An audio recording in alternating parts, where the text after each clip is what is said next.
चिखलाकाकड येथे घडलेल्या घटनेनंतर परिसरात तणावपूर्ण वातावरण निर्माण झाले। एका विशिष्ट समाजाला लक्ष्य केलं जात असल्याचा आरोप स्थानिकांकडून करण्यात येत असून या पार्श्वभूमीवर काही महिलांनी बीबी पोलीस ठाण्यात तक्रार दाखल केली।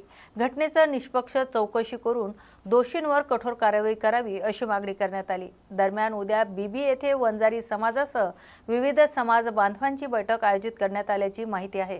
बैठकीत दोषींना शिक्षा व्हावी मात्र निरपराधांना त्रास होऊ नये अशी भूमिका समाजाच्या प्रतिनिधींनी मांडली। तपास पारदर्शकपणे व्हावा आणि कोणत्याही निष्कर्षावर घाईने पोहोचू नये अशी मागणी करण्यात आली। छत्रपती शिवाजी महाराज यांच्या पुतळ्यांच्या जागेवरून परिसरात पूर्वीपासूनच तणाव असल्याचं सांगितलं जात आहे।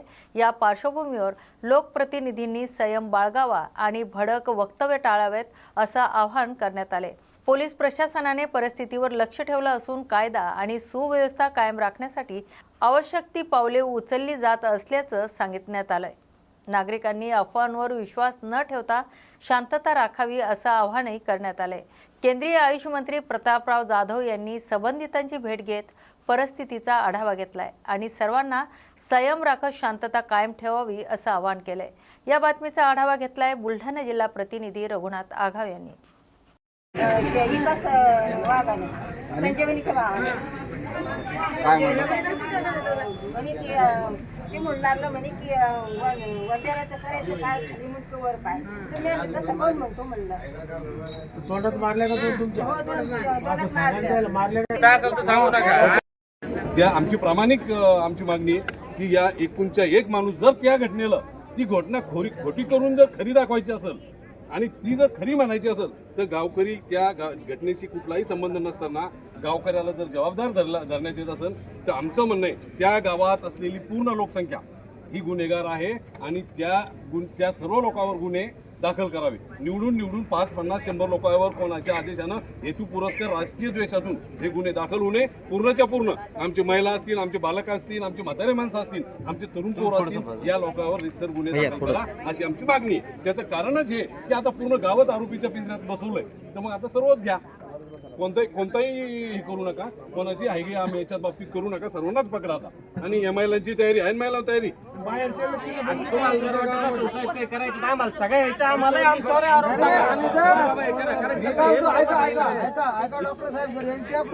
सर्वांना आवाहन करतो, सर्व जाती धर्माच्या लोकांना खरं ऐकण्यासाठी, खरं पाहण्यासाठी आणि जो दोषी आहे त्याला शिक्षा देण्यासाठी, निर्दोष लोकांना बाहेर काढण्यासाठी आपण सर्वजण या, सत्य ऐकायला या।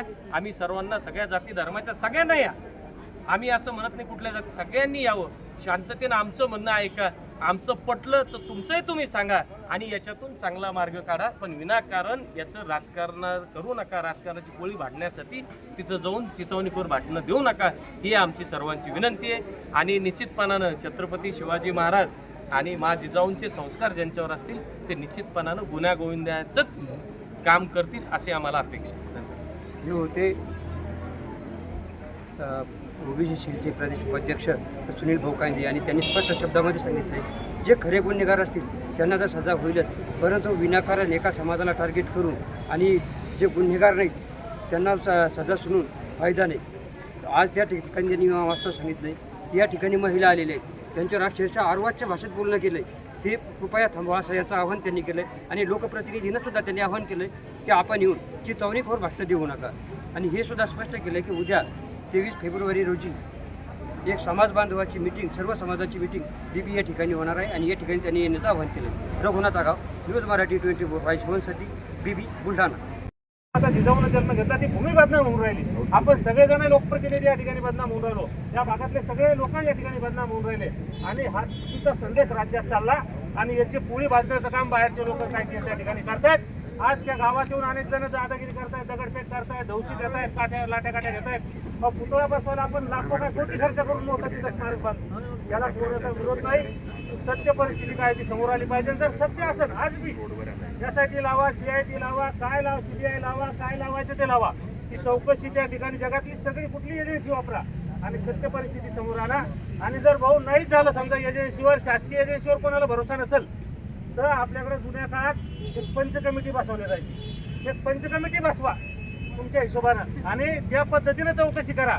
आणि जर त्यात कोणी दोषी असेल तर त्या दोषी कोण आहे, त्याला शिक्षा द्या, त्याला फाशी द्या, त्याला भरचौकात चापकारा मारा. परंतु खरं पुढे आलं पाहिजे. चुकीचा मेसेज जो राज्यात चालला तो थांबला पाहिजे. यासाठी आमच्या सगळ्यांची मागणी.